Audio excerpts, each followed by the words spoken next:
지금 하나님께서 우리 공동체에게 주시는 말씀은 사도행전 11장 21절부터 26절까지의 말씀입니다. 저와 여러분이 한 절씩 번갈아 가면서 교독하고요. 마지막은 같이 읽도록 하겠습니다. 주의 손이 그들과 함께 하심에 수많은 사람들이 믿고 주께 돌아오더라. 예루살렘 교회가 이 사람들의 전도를 듣고 바나바를 안디옥까지 보내니 그가 이르되 하나님의 은혜를 보고 기뻐하여 모든 사람에게 굳건한 마음으로 주와 함께 머물러 있으라 권하니 바나바는 착한 사람이요 성령과 믿음이 충만한 사람이라 이에 큰 무리가 주께 더하여 주더라. 바나바가 사울을 찾으러 다소에 가서 안디옥에 데리고 와서 둘이 교회에 1년간 모여 있어 큰 무리를 가르쳤고 제자들이 안디옥에서 비로소 그리스도인이라 일컬음을 받게 되었더라. 아멘. 오늘 본문을 중심으로 교회를 꿈꾼다 세 번째 시간, 주님 곁에 머물 때라고 하는 제목을 정하고 말씀을 증거하도록 하겠습니다. 지난주 우리는 같은 본문을 중심으로 하나님께서 이 유대인을 넘어 이방인 중심의 교회가 세워지는 놀라운 역사적인 사건 앞에 누가 그 역할을 감당했는지에 대해서 함께 살펴보았습니다. 그들은 모세와 다윗과 같은 이름 있고 유명한 영웅들이 아니었습니다. 그저 성경에 이름도 기록되어 있지 않은 무명의 몇 사람일 뿐이었습니다. 하지만 하나님이 그들의 마음속에 감동 주시고 순종하며 나아갈 때 유대인이라고 하는 민족적인 한계를 뛰어넘어 이방인 최초의 교회, 안디옥 교회가 탄생한 줄로 믿습니다. 그런 점에서 이 시간 앞뒤 좌우를 바라보시면서 이렇게 서로 인사를 나누시면 좋겠는데요. 주님은 지극히 작은 우리를 통해서도 일을 하십니다. 서로 이렇게 인사를 나누시겠습니다. 주님은 지극히 작은 우리를 통해서도 일하십니다. 아멘. 그렇습니다. 나의 능력을 넘어서 우리가 주님의 손에 붙들림 바 될 때에 주님께서 쓰시는 지어져가는 교회 될 줄로 믿습니다. 아멘. 몇 년 전에 KBS 다큐멘터리에서 한 소년이 등장하였습니다. 그는 자신의 17살 된 생일을 맞아서 많은 이들에게 축하를 받게 되었는데요. 사실 생일이 되면 사람들이 축하해 주는 게 정상적인 일이죠. 근데 이 17살 된 이 소년의 생일은 좀 특별하고 더 의미가 있었습니다. 많은 사람들이 이 생일을 유독 더 열광하고 더 기쁜 마음을 담아서 힘써서 축하를 해 주었거든요. 자, 왜 그랬을까요? 그 이유는 바로 이 17살 된 이 친구가 희귀병에 시달리고 있었기 때문입니다. 그의 부모는 이 아이가 2살 되던 무렵에 뭔가 이상함을 감지합니다. 자신의 아들이 또래 아이들과 달리 잘 성장하지 못했던 것이죠. 점점 몸이 말라가고 키가 자라지 않고 관절은 뻣뻣해지고 근육은 메말라갔습니다. 그래서 검사를 받아보니까 영어로 후치슨 길포드 프로제리아 신드롬, 줄여서 소아조로증이라는 병명을 진단받습니다. 이 병은요, 유전 질환인데 확률상 800만 명 중에 1명이 걸리는 병이에요. 아주 희귀병입니다. 보시면 알겠지만 아이가 자랄 수가 없어요. 자라지 않고 계속 어린아이와 같은 몸을 유지하게 되어집니다. 보통 이 병에 걸리면요, 평균 수명이 몇 살일까요? 16살이에요. 그런데 이 아이는 그 16이라는 마의 구간을 넘어서 17살이 되었기 때문에 그의 지인들과 가족들이 열광해서 기뻐서 17살 생일을 축하하게 된 것입니다. 너가 살아났구나, 너가 성장했구나, 그 고비를 넘어갔구나 라고 하면서 감사하고 놀랄 수밖에 없었던 것이죠. 여러분, 누구나 나이를 먹으면요, 성장합니다. 이건 지극히 정상적인 거예요. 지난주 나은이와 희연이가 우리 집에 왔을 때 저는 깜짝 놀랐습니다. 또 그 사이에 자라있더라고요. 처음에 이 목도 못 가르더니 희연이가 뭐가 그렇게 호기심이 많은지 목을 뻣뻣하게 쳐들고 저희 집에 이런저런 거 막 호기심 어린 눈빛으로 쳐다보는 걸 보면서 참 많이 자랐다 생각했습니다. 또 호기심이 너무 많으니까 이뻐서 이렇게 안아주니까 이제 묵직해요. 좀 오래 안고 있으면 막 팔이 막 저릴 정도입니다. 여러분, 이게 정상이에요. 아이가 태어났고 안정된 환경 속에 있으면 그 아이가 자라가는 거, 성장하는 건 지극히 자연스럽고 정상적인 과정입니다. 그런데 그럼에도 불구하고 그 아이가 자라지 않는다고 하는 것은 뭔가 문제가 있다 없다? 있다고 하는 겁니다. 이것은 우리의 영적인 성장에도 마찬가지겠죠. 누구가 예수님을 주님으로 영접했습니다. 그렇게 믿음 생활을 시작했으면 그의 영적인 성장도 시간의 흐름에 따라서 자연스럽게 이루어져야 합니다. 그가 영적인 어린아이에서 머문 것뿐만 아니라 그가 자라 영적인 청소년기가 되고 청년으로 넘어가고 영적 부모가 되어서 누군가의 영혼을 살릴 수 있는, 품을 수 있는 나이가 된다는 거. 이런 생각과 감정과 태도와 행동에 있어서 성숙하게 되는 것은 지극히 정상적인 것인데, 그럼에도 불구하고 그 역할을 감당하지 않는다고 하는 것은 그의 성장에 있어서 뭔가 문제가 있다는 것입니다. 자, 그렇다면 우리는 여기서 고민해야겠죠. 왜 누군가는, 나는 영적으로 자라지 못하고 있는가? 무엇이 문제인가? 이 힌트를 얻기 위해서 우리는 어린아이 품에 안긴, 엄마 품에 안긴 이 어린아이의 모습을 상상해 봐야 됩니다. 어린아이가요, 엄마 품에 안겼을 때는 두 가지를 공급받죠. 첫 번째는 어미의 젖입니다. 생명의 양식을 엄마로부터 공급을 받습니다. 그게 모유든 분유든 상관없이 성장에 필요한 좋은 영양소들을 계속해서 공급받을 때 그 아이는 자랍니다. 그런데 그 영양소를 공급받을 뿐만 아니라 그 밥을 먹는, 젖을 먹는 어미의 품에 안겨 있을 때 비로소 건강하게 자랄 수가 있죠. 어미의 품 안에서 안겨서 젖을 먹으면서 정서적으로 평안함과 안정감을 느끼고 부모와 온전한 소통을 누리게 될 때 그 아이는 반드시 자랍니다. 무럭무럭 말이죠. 이 개념을 가지고 우리가 영적인 성장에 대입시켜보면 우리도 우리의 영적인 성숙을 위해서 우리를 건강케 하는 영적인 건강한 음식, 생명의 말씀이 우리에게 필요합니다. 두 번째로 그 말씀을 나누면서도 하나님과 정서적으로 교감하고 소통하고 그분과 함께 친밀한 관계를 맺기 위해서 하나님의 품 안에 안겨 있어야 되는데 이 품이 바로 기도라고 하는 것이죠. 때문에 우리가 하나님 안에서 말씀을 묵상하고 그 품에 안겨서 기도로 소통할 때 우리는 반드시 자라게 됩니다. 그런데 자라지 않는다? 이 둘 중에 뭔가 하나 부족한 거예요. 뭔가 방해가 되어서 먹어도 품에 안겨도 자라지 못하는 이상적인 현상들이 우리 가운데 발생하는 겁니다. 먹지 않으니까 힘이 없고요. 힘이 없으니까요. 자라지 못하고요. 자라지 못하니까 삶의 열매가 없는 것입니다. 네. 또 심지어는 유혹과 시련 앞에서 끊임없이 넘어져서 그 온몸에 상처가 수두룩하게 되는 것이죠. 그래서 예수님도 이미 마태복음 13장에서 우리에게 말씀하신 게 있습니다. 무슨 비유가 등장합니까? 씨 뿌리는 자의 비유예요. 씨가 뿌려지는데 네 군데에 뿌려집니다. 첫 번째는 길가죠. 길가에 뿌려졌다고 하는 것은 새가 와서 쪼아먹는 상황입니다. 여기서 말하는 새는 사탄이겠죠. 적어도 저와 여러분은 말씀을 듣기 위해서, 받기 위해서 이 자리에 앉아 있으니 적어도 여러분의 마음밭은 길가는 아닌 줄로 믿습니다. 와, 아멘 안 나오시면 큰일 나는데. 다시 한번 할까요? 여러분의 마음밭은 적어도 길가가 아닌 줄로 믿습니다. 근데 문제는 그 다음이에요. 어떤 씨앗은 덜어 돌밭에 뿌려집니다. 돌이라고 하는 것은 그를 향한 핍박과 박해예요.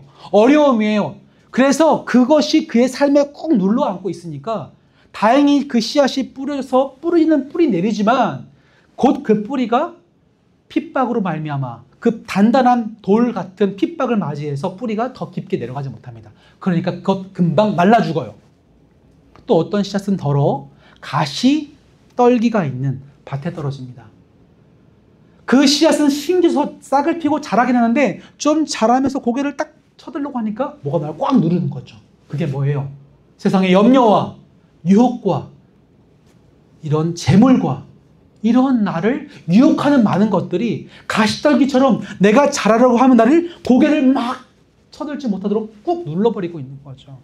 결국 시들시들하면서 그 싹 튼 씨앗은 비록 올라오긴 했지만 열매를 맺지 못하는 힘없는 존재가 되어지고 맙니다. 자, 그렇다면 여러분의 마음속에 뿌려진 그 씨앗은 어떻습니까? 그 천국의 복음이고 하나님 나라의 씨앗이라고 할 때 여러분 마음밭에 뿌려진, 여러분의 삶 속에서 뿌려진 그 씨앗은 과연 어떤 상태로 지금 심겨져 있습니까? 혹시라도 그것이 자라지 않고 있고 튼튼하고 건강하지 않다고 느껴지신다면 여러분 진지하게 여러분의 삶을 들여다볼 수 있어야 됩니다. 내가 무엇 때문에 영적으로 자라지 못하고 있는가? 왜 성숙하지 못하고 여전히 미성숙한 상태로 머물고 있는가? 자, 이런 고민을 가지고 오늘 본문 안디옥 교회 이야기를 함께 들어가 보도록 하겠습니다. 지금 이 안디옥 교회는요, 이제 막 시작된, 태어난 지 1년에서 3년밖에 안 된 신생교회입니다. 그 시작은 매우 미약했어요. 그저 몇 사람으로 말미암아 전도가 되어서 몇 사람이 모인 아주 작은 공동체였습니다. 게다가 이방교회였어요. 놀랍게도 이 교회에 대해서 하나님은 오늘 본 말씀 26절에 다음과 같이 우리에게 소개하고 계십니다. 다 함께 사도행전 11장 26절 같이 읽겠습니다. 시작. 만남에 안디옥에 데리고 와서 둘이 교회에 1년간 모여 있어 큰 무리를 가르쳤고 제자들이 안디옥에서 비로소 그리스도인이라 일컬음을 받게 되었더라. 아멘. 자, 여기서 우리는 이 문장 한마디를 집중해 봐야 돼요. 비로소 무엇이라? 그리스도인이라 일컬음 받게 되었다. 여기서 말하는 이 비로소라는 헬라어를 찾아보니까 프로토스라고 부르는데 이 단어는 이런 뜻이에요. 처음으로, 최초의, 혹은 최고의 라는 뜻입니다. 다시 말하면 이 안디옥 교회 사람들이 지금 모여서 신앙생활을 하고 있는데 그 모습을 바라본 외부자 많은 사람들이 이들을 보고 처음으로 이렇게 부릅니다. 크리스티아누스, 그리스도인이다. 우리 헬라어에 뭐뭐 누스라고 붙는 것은요, 누구누구를 닮은 사람, 누구누구를 따라가는 사람이라는 뜻이에요. 다시 말하면 크리스티아누스라고 부르는 것은 그 안디옥 교회 사람을 바라보고 많은 주변의 사람들이 뭐라고 부르냐면, 우와, 너희들의 모습을 보니 너희들은 진짜 예수를 따르는 사람들이구나.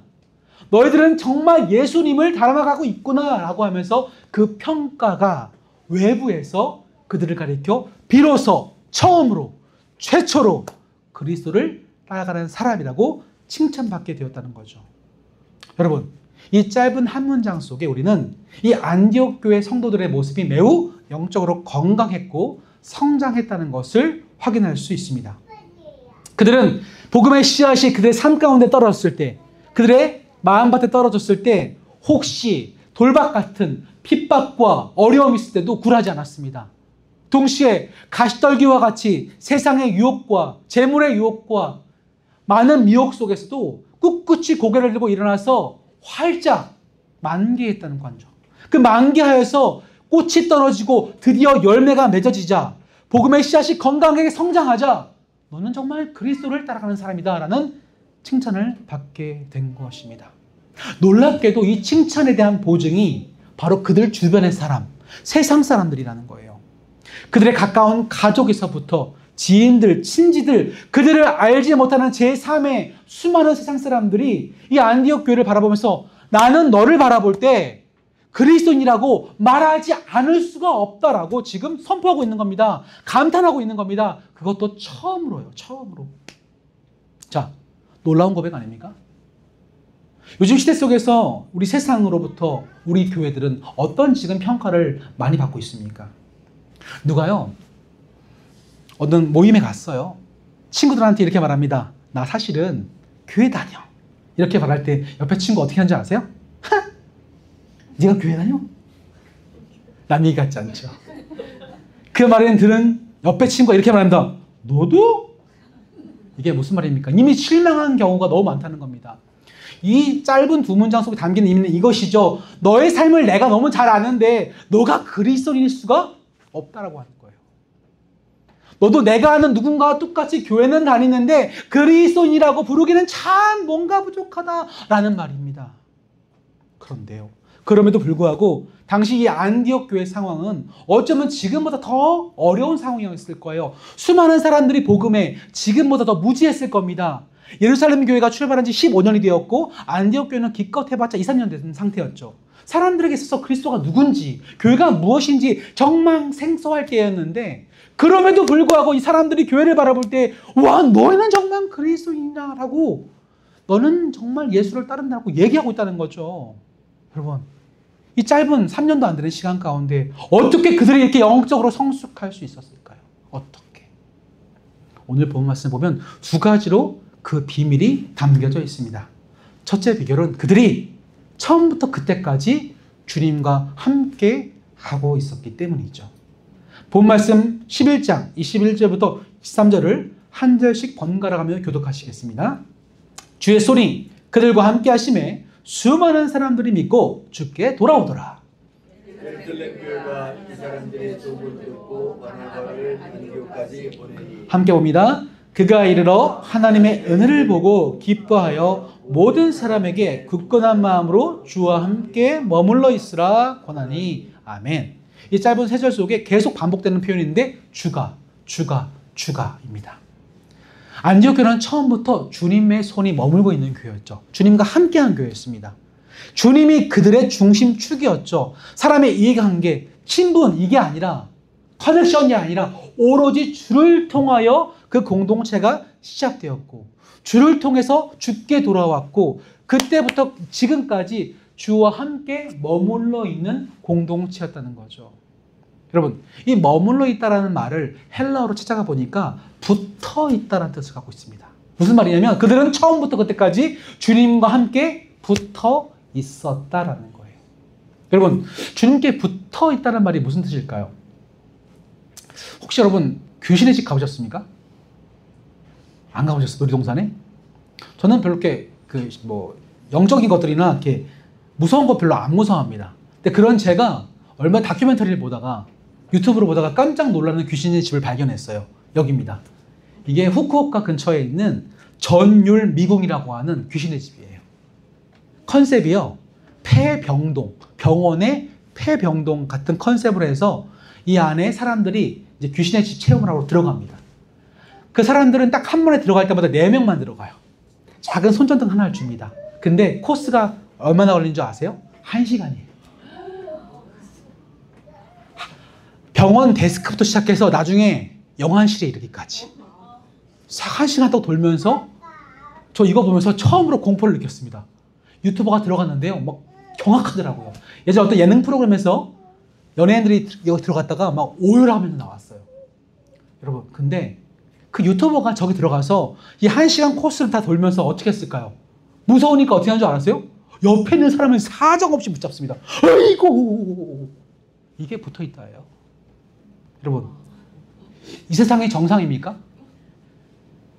전 이 세상을 바라보면서 저 성경에 기록된 대로 공중 권세 잡은 자들, 귀신이 판치는 세상이 아닌가, 전 많은 부분에서 느끼고 있습니다. 왜 공중 권세 잡은 저 사탄의 지배에 눌려서 이 세상이 점점 파괴되고 있습니까?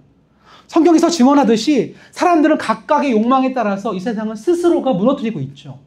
그 무너지는, 정말 내가 생존하기 위해서 누군가를 짓밟는 이 귀신의 짓거리들이 내가 오늘 운전하는 그 길 위에서, 내가 생업을 책임지는 이 사업의 현장 가운데서, 일터 가운데서 지역과 국가를 넘어서 온 지구적으로 이 비정상적인 일들이 얼마만큼 많이 이 세상을 어지럽히고 있습니까? 이때 우리가 주님을 붙들지 않으면요, 금방 넘어집니다. 무조건 주님만 붙들고 이 무섭고 험난한 세상 가운데서 버텨내지 않으면 무서워서 주저앉거나 더 이상 앞으로 그 코스를 나아갈 수가 없는 거죠. 또 때때로 어떤 사람은 이 무서움을 극복하기 위해서 세상에 쓰는 똑같은 방법에 나를 편승하여서 그들과 똑같이 악한 방법으로, 귀신의 짓거리로 세상을 생존하려고 하는 것입니다. 그때 우리는 주님을 붙잡아야 되는데, 이 꽉 붙들기 위해서 필요한 것이 있다면 23절에 나온 것처럼 우리에게 굳건한 마음이 필요해요. 이 굳건한 마음이란 달리 표현해보면 하나님을 향한 굳건한 결단이다라고 얘기할 수가 있겠습니다. 결단은 무엇입니까? 따라해볼까요? 나는 이제 주님만 의지합니다. 이 보기 쉬울 것 같죠? 천천히 뜯어보세요. 나는 이제 지금부터 주님만입니다. 오직 예수만 의지합니다. 오직 주님만 붙들고 살아가겠습니다 라고 하는 굳은 마음, 굳은 결심이 있을 때, 이 확신에 찬 결단으로 주님을 꼭 붙들고 나아갈 때에 주님은 그런 삶을 가리켜서 반석 위에 지었다라고 평가하시는 거죠. 반석 위에 짓지 않으면 여러분의 삶의 집은 모래 위에 집은 집과 같아서 세상의 귀신들이 일으키는 수많은 악한 영들의 권세 앞에서 바람이 불고 비바람이 몰아칠 때 금방 휩쓸려 가버리는 모래 위에 집은 산, 모래 위에 지은 집일 뿐인데, 주님 붙들고 굳은 결심 가운데 그 반석 위에 서는 집은 그 어떤 바람과 그 어떤 물보라가 칠 때도 전혀 흔들리지 않고 굳건히 끝까지 서 있는 거죠. 지금 그 굳건한 믿음의 고백이 누구에게 있습니까? 안디옥 교회 성도들의 고백이었습니다. 주님, 그때부터 지금까지 앞으로도 주님만을 모시고 주님만 결단하고 꼭 붙어 있겠습니다. 주님의 곁에 머물게 있겠습니다. 라고 하는 고백이 오늘 안디옥의 고백이었다고 하는 거죠. 그런데 이런 굳은 결심을 여러 번 하고 매번 다짐하면서도 생각보다 이 결심들이 오래가지 못하는 것을 아마 여러분도 알고 계실 거예요. 나 혼자 그 결심을 지키려고 하는 것은 참 어려운 일들입니다. 그런데 그래서 하나님은 우리가 함께 이 일을 결단하고 지켜나가도록 말씀하고 계세요. 오늘 26절 말씀을 보시면요, 안디옥 교회에 바나바가 도착했을 때 그들은요 함께 모여 있었다라고 기록할 겁니다. 각자 도생하면서 내가 어떻게 주를 사랑하고 어떻게 주님을 따르며 성장할까를 혼자 고민하는 게 아니라 함께 모여서 함께 공동체 안에서 의논하고 함께 배워갔다는 겁니다. 여러분, 우리가 사람 간의 관계 속에서 누군가와 연결되어지고 소통하고 그와 함께 교제하고 싶은 본능은 태초부터 영원전부터 삼위일체의 방식으로 존재하시는 하나님의 공동체성에 기인한 겁니다. 쉽게 설명하면 성부, 성자, 성령으로 존재하신 그 하나님의 형상과 모양을 닮았기 때문에 우리도 혼자서는 살 수가 없어요. 그래서 우리도 누군가와 함께 살아가야 됩니다. 그건 우리의 본능이자 우리의 습성이에요. 거스를 수가 없습니다. 마찬가지로 이 안디옥 교회 공동체도 혼자 믿지 않고요, 함께 믿었고, 혼자 배우지 않고 같이 배웠고, 혼자 위로받지 않고 함께 서로를 위로하였습니다. 그럴 때 이 공동체가 성장할 수 있었어요. 함께 할 때 무슨 일이 벌어집니까? 첫 번째, 서로 공감합니다. 공감. 나도 어려웠는데 너도 참 어렵구나. 나도 고민하고 있었는데 너도 그 문제로 말미암아 고민하고 있었구나 라고 하는 사실만 이렇게 주고받아도 공감이 되고, 내가 겪는 문제가 너의 문제이기도 했다는 그 사실 하나만으로도 내가 위로를 받을 수가 있어요. 또 그렇게 상처 입은 자들끼리, 또 험난한 여정을 겪는 자들끼리 서로를 위로하고, 외로울 때 서로를 곁에서 지켜주고 돌보아주고 주저앉지 않게 이렇게 세워주는 것, 이 고독의 문제를, 외로움의 문제를 함께 짊어지고 나아갈 때 그 공동체가 서서히 건강하게 지속적으로 자연스럽게 성장하더라는 거죠. 저도요, 영적으로 성장했던 수많은 순간들을 돌이켜보면 그때마다 큰 고난들이 있었습니다. 근데 신기하게도 하나님은 그 고난을 저 혼자 넘어가지 않도록 늘 나의 영적인 동역자를 제 곁에 두셨습니다. 그걸 통하여 같이 공감받게 하셨고 위로받게 하셨고 일어나서 힘을 얻어서 또 나아갈 수 있도록 저를 성장시켜 주셨어요. 바로 이 아름다운 공감하며 위로받는 성장이 오늘 이 안디옥 교회에 있었습니다. 그들은 주님 곁에 머물러 있었고 혼자가 아니라 함께 성장하였습니다. 자, 그렇다면 결론입니다.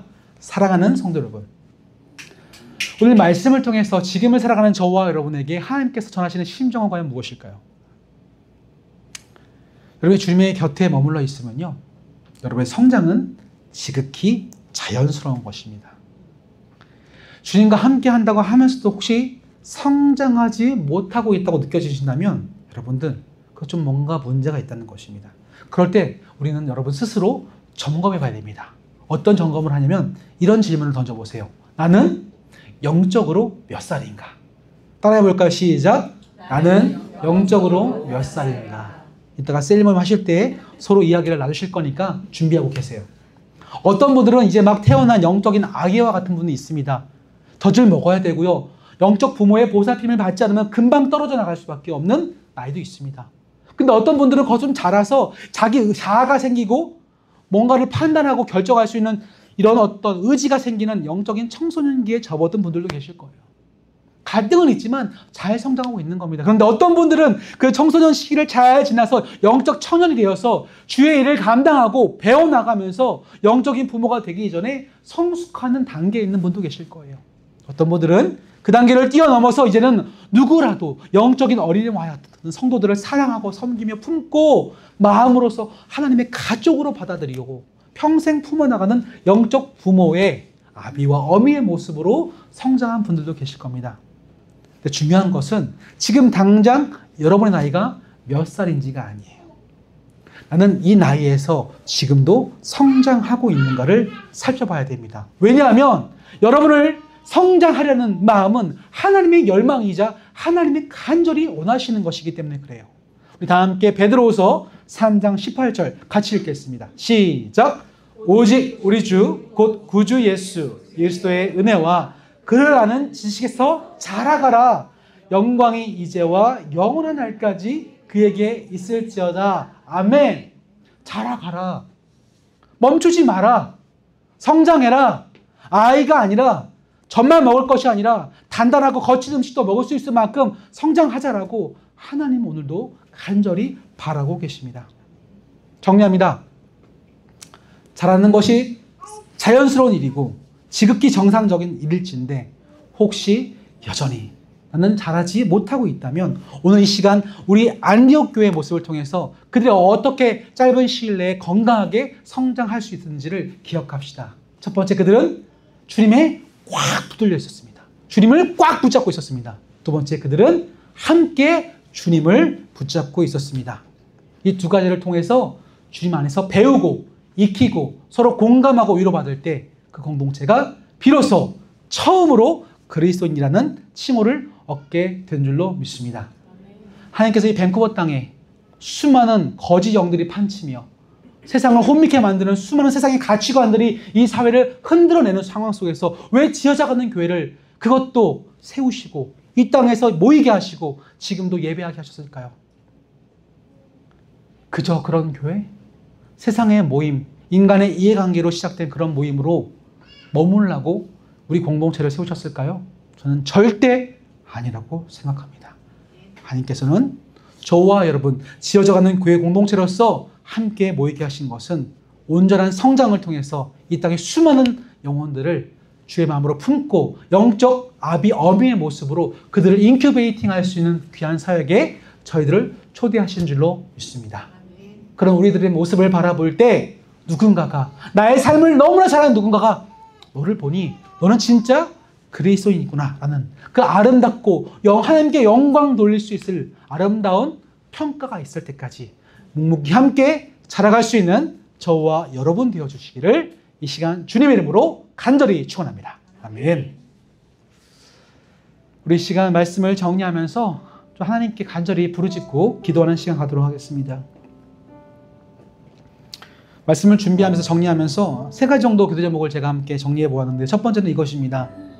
첫 번째로 기도할 것은 우리가 주님과 함께하는 영적 성장을 위한 기도를 좀 합시다. 주님, 저희가 날마다 말씀과 기도로 주님과 함께 머물면서 건강하게 영적으로 자라나게 하소서. 세상의 유혹과 환난 속에 흔들리지 않고 주님의 그 굳건한 결심, 마음을 세워주옵소서. 이 일을 위해서 함께 기도하셔야 됩니다. 두 번째 기도 제목은 주님, 공동체 안에서 함께 성장할 수 있도록 기도합시다. 저희가 혼자가 아니라 서로 함께 머물고 함께 공감하고 함께 위로하면서 성장하는 공동체가 되게 하소서. 서로를 세워주고 격려하며 주님의 사랑 안에서 진정한 동역자의 기쁨을 누리게 하소서. 이걸 위해 기도하시고 마지막 세 번째로 세상 속에서 그리스도의 빛을 드러내는 삶의 기도.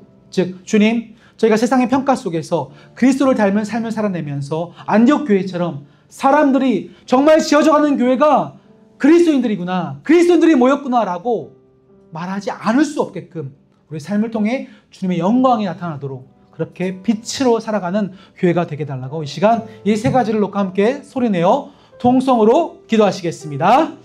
살아계신 하나님, 참으로 감사합니다. 오늘 주님 귀한 말씀을 통하여서 우리가 정말 영적으로 성장하는 것이 지극히 정상적이며 자연스러운 현상임을 다시 한번 묵상해 보게 됩니다.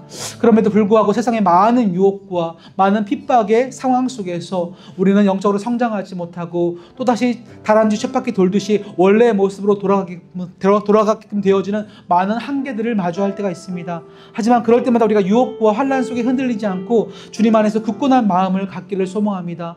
하나님 안에서 하나님의 영적 양식을 충분히 먹으면서 또 일상 가운데서 말씀의 샘을 길러 말씀 묵상과 큐티와 주님께 품에 안기는 기도로 말미암아 자라가기를 소망합니다. 게을르지 아니하며 영적인 아이 상태에서 머무르는 것뿐만 아니라 점점 자라나 내가 청소년기, 청년기 누군가의 삶을 품을 수 있는 부모의 역할을 할 수 있을 때까지 우리가 무럭무럭 자랄 수 있도록 영적 성장을 위해서 끊임없이 나아가는 우리 모두가 될 수 있도록 주님 도와주시옵소서. 또한 공동체가 함께 지어져가기 소망합니다. 나 혼자서는 이 길을 걸어갈 수 없습니다. 아무리 굳은 마음을 가지고 주님께 붙고 꽉 붙들고 나아가리라 우리가 고백하지만 때로 혼자 있을 때마다 마음이 연약해지고 지치고 외롭과 고독의 문제 때문에 분리 상황 속에서 내가 자신감을 잃고 넘어질 때가 있습니다. 그렇기 때문에 하나님께서 우리에게 공동체를 허락해 주시지 않았습니까? 바라건대 공동체 안에서 함께 머물고 함께 진실된 공동체를 만들어가면서 서로 공감하고 위로하고 성장하는 공동체가 될 수 있도록 도와주시옵소서. 그렇게 함께 동반 성장하는 지어져가는 교회가 되어서 이 땅 가운데 빛과 소금의 역할을 감당할 수 있는 이 땅에 정말 교회가 되길 소망합니다. 아버지 그 등불을 등경 아래가 아니라 등불 그 등경 위에 놓지 않습니까? 많은 사람들이 그 빛을 바라보고 나올 수 있도록 빛의 역할을 감당하라고 높이 세워주지 않습니까? 그런 빛의 역할을 감당하는 지어져가는 교회가 될 수 있도록 도와주시고 그래 맛을 잃지 않은 소금처럼 세상을 썩지 않게 만들고 누군가의 삶에 아버지 맛을 내게 하는 역할을 감당할 수 있는 소금의 역할을 감당하는 지어져가는 교회가 될 수 있도록 은혜를 나리워 주시옵소서. 그래서 세상이 우리를 바라볼 때 너희들의 모습을 바라보리 그리스도가 살아계시고 너희들을 가리켜서 그리스도인을 따라가 그리스도인이라 그리스도를 따라간다고 고백하지 않을 수가 없구나라는 고백이 그들의 세상 가운데 나타날 수 있도록 그래서 최초로 그리스도인이라고 호칭받았던 안디옥 교회의 모습이 우리 가운데도 그런 호칭들이 정말 붙기에 그런 호칭으로 불리기에 부족함 없도록 우리 지어져가는 교회 가운데 함께 하시고 은혜를 나리워 주시옵소서. 주님 우리 한 1분만 잠깐 묵상으로 기도하시면서 이제 우리가 소리를 내어서 하나님께 외치는 기도를 했다면 그 기도의 외침 속에 우리 하나님께서 어떤 마음을 주시고 어떤 생각을 부어넣어 주시는지 묵상으로 침묵으로 잠깐 1분간 기도하겠습니다.